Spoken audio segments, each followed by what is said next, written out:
Hello दोस्तों, कैसे हैं आप सब। आई होप आप सब बढ़िया होंगे। दोस्तों आज हम लोग देखेंगे एसएससी एमटीएस एग्जाम 2023 जो दोस्तों आप लोग का 4 मई सेकंड शिफ्ट का पेपर हुआ। दोस्तों देखेंगे हम लोग कितने क्वेश्चन, कौन कौन से क्वेश्चन पूछे गए दोस्तों। और इस वीडियो में जितने भी क्वेश्चन पूछे गए हैं दोस्तों, सभी के सभी क्वेश्चन का डिटेल्स में हम लोग डिस्कस करेंगे। दोस्तों वीडियो में लास्ट तक बनेगा। दोस्तों वीडियो में किसी भी क्वेश्चन का आंसर आपको पहले से पता दोस्तों आप लोग कमेंट बॉक्स में लिख सकते हैं। तो दोस्तों बिना समय गंवाए वीडियो को करते हैं स्टार्ट।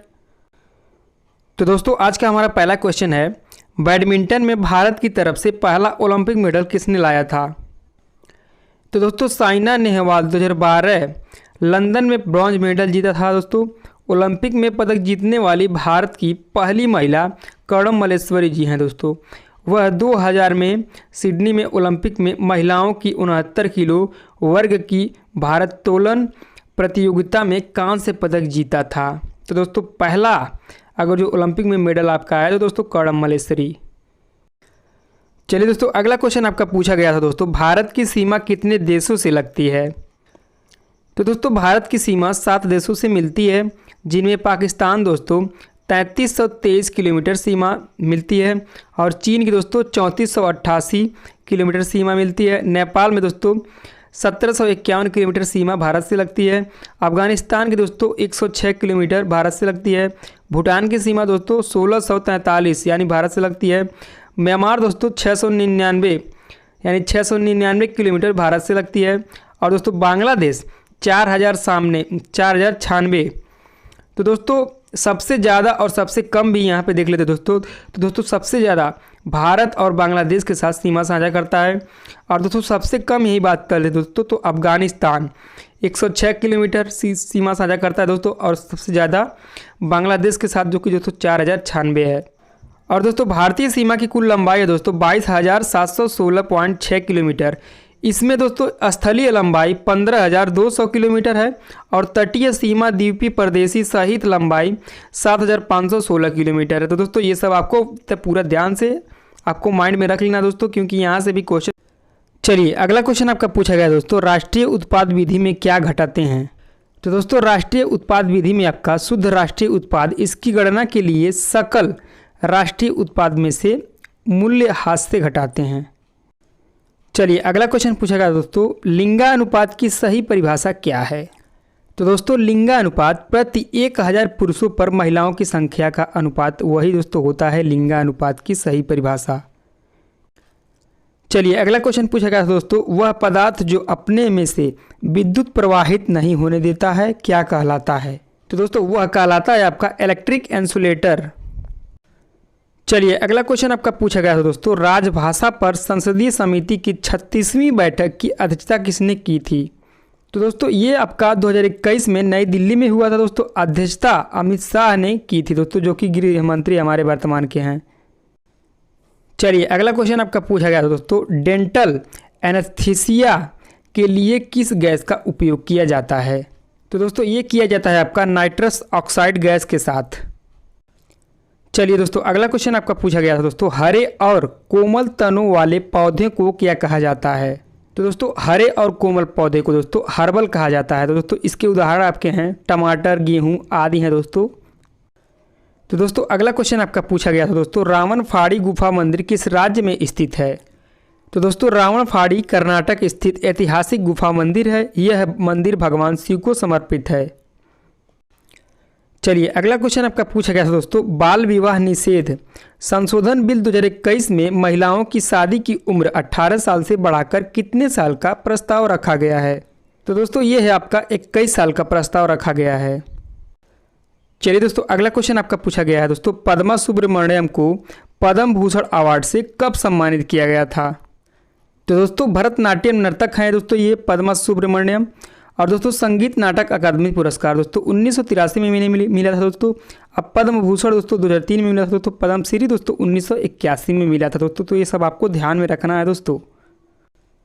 चलिए अगला क्वेश्चन आपका पूछा गया दोस्तों, कोरविलन कप किस खेल से संबंधित है। तो दोस्तों महिलाओं की टेबल टेनिस से संबंधित है ये दोस्तों। और दोस्तों स्वेथलिंग कप पुरुषों की टेबल टेनिस से जुड़ा हुआ है। तो दोस्तों ये भी आपको ध्यान में रखना है। चलिए अगला क्वेश्चन आपका पूछा गया दोस्तों, सिमोन वाइल्स का संबंध किस खेल से है। बताइएगा दोस्तों सिमोन वाइल्स का संबंध किस खेल से है। तो दोस्तों ये आपका हो जाएगा जिम्नास्टिक, जो कि दोस्तों अमेरिकी है। तो दोस्तों अगला क्वेश्चन आपका है, ओस्टोक 2022 भारत चीन सैन्य अभ्यास किस देश में आयोजित किया गया? तो ये दोस्तों रूस देश में किया गया। तो दोस्तों अगला क्वेश्चन आपका पूछा गया दोस्तों, अकबर के बाद मुगल साम्राज्य का राजा कौन बना था? तो दोस्तों बाबर का शासनकाल अवधि दोस्तों 1526 से लेकर 1530 तक रहा था दोस्तों। उसके बाद उसका पुत्र हुमायूं दोस्तों 1530 से 1540 और दोस्तों 1555 से 1556 तक रहा दोस्तों हुमायूं। लेकिन दोस्तों बीच में दोस्तों सूरी साम्राज्य आ गया दोस्तों, 1540 से लेकर 1555 तक सूरी साम्राज्य का शासनकाल रहा था दोस्तों। अकबर का शासनकाल दोस्तों 1556 से लेकर 1605 ईस्वी तक रहा था दोस्तों। उसके बाद दोस्तों जहांगीर का 1605 से लेकर 1627 तक रहा था दोस्तों। तो इस क्वेश्चन का राइट आंसर आपका, आप लोग अनुमान लगा चुके हैं दोस्तों, इस क्वेश्चन का राइट आंसर क्या होगा दोस्तों, अकबर के बाद जहांगीर था। तो दोस्तों अब हम लोग देख लेते हैं दोस्तों मुगल काल का पूरा शासनकाल है दोस्तों, कौन कौन कितने कितने समय तक रहा था दोस्तों।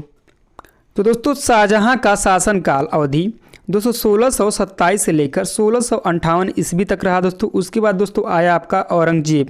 तो औरंगजेब का शासनकाल दोस्तों 1658 से लेकर 1707 ईस्वी तक रहा। उसके बाद दोस्तों बहादुर शाह प्रथम आया दोस्तों। तो दोस्तों 1707 से लेकर 1712 ईस्वी तक उसका रहा शासनकाल। उसके बाद दोस्तों आया जहांदर शाह है। तो दोस्तों जहांदर शाह का शासनकाल 1712 से लेकर 1713 तक रहा। उसके बाद दोस्तों आया फारूक सियर का शासनकाल दोस्तों 1713 से लेकर 1719 तक रहा। उसके बाद दोस्तों आया मोहम्मद शाह रोशन अख्तर दोस्तों, जो कि दोस्तों उसका शासनकाल था दोस्तों 1719 से लेकर 1748 तक। उसके बाद दोस्तों अहमद शाह आया। तो अहमद शाह का शासनकाल दोस्तों 1748 से लेकर 1754 तक था। उसके बाद दोस्तों आलमगीर द्वितीय आया दोस्तों। तो दोस्तों उसका 1754 से लेकर 1759 ईस्वी तक रहा।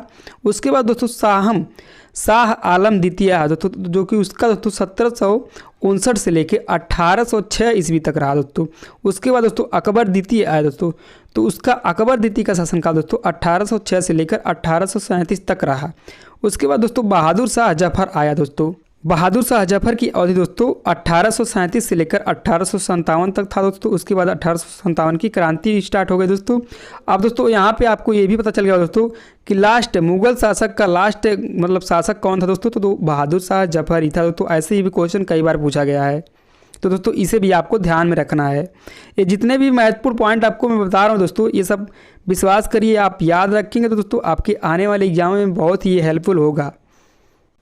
चलिए दोस्तों अगला क्वेश्चन आपका पूछा गया दोस्तों, इनमें से किस ग्रह का एक भी उपग्रह नहीं है? तो दोस्तों इस क्वेश्चन का राइट आंसर आपका शुक्र और बुध ग्रह का अपना कोई उपग्रह नहीं है दोस्तों। ऑप्शन में अगर जो आपको शुक्र दिया गया दोस्तों शुक्र सही हो जाएगा, और नहीं तो दोस्तों बुध दिया गया तो बुध सही हो जाएगा दोस्तों। इन दोनों में से एक भी दिया होगा दोस्तों। तो दोस्तों वो आपके ऑप्शन पे डिपेंड करता है दोस्तों। अगर जो ऑप्शन में आपको पता है कि दोस्तों कौन सा ऑप्शन में दिया गया था दोस्तों, आप लोग कमेंट बॉक्स में बताना ना भूलें। चलिए दोस्तों अगला क्वेश्चन आपका पूछा गया दोस्तों, मालगुडी डेज नामक पुस्तक के लेखक कौन है दोस्तों? बताइएगा दोस्तों मालगुडी डेज नामक के पुस्तक के लेखक कौन है? तो दोस्तों ये आपके हैं R.K. नारायण, जो कि दोस्तों 1943 में प्रकाशित हुई थी। चलिए दोस्तों अगला क्वेश्चन आपका पूछा गया था दोस्तों, गिरी वन्य जीव अभ्यारण्य निम्नलिखित में से किस जानवर के संरक्षण के लिए जाना जाता है दोस्तों? तो दोस्तों एशियाई शेरों के लिए यह प्रसिद्ध है दोस्तों। यह भारत के गुजरात राज्य में स्थित है। इसकी स्थापना दोस्तों 1965 में हुई दोस्तों। जिम कॉर्बेट नेशनल पार्क दोस्तों उत्तराखंड में है। और दोस्तों यह किस जानवर के लिए फेमस है दोस्तों? तो ये रॉयल बंगाल टाइगर के लिए फेमस है दोस्तों। यहीं आपकी बात कर लेते दोस्तों काजीरंगा राष्ट्रीय उद्यान दोस्तों, तो ये दोस्तों असम में है। यह दोस्तों एक सींग वाला गेंडा के लिए फेमस है दोस्तों।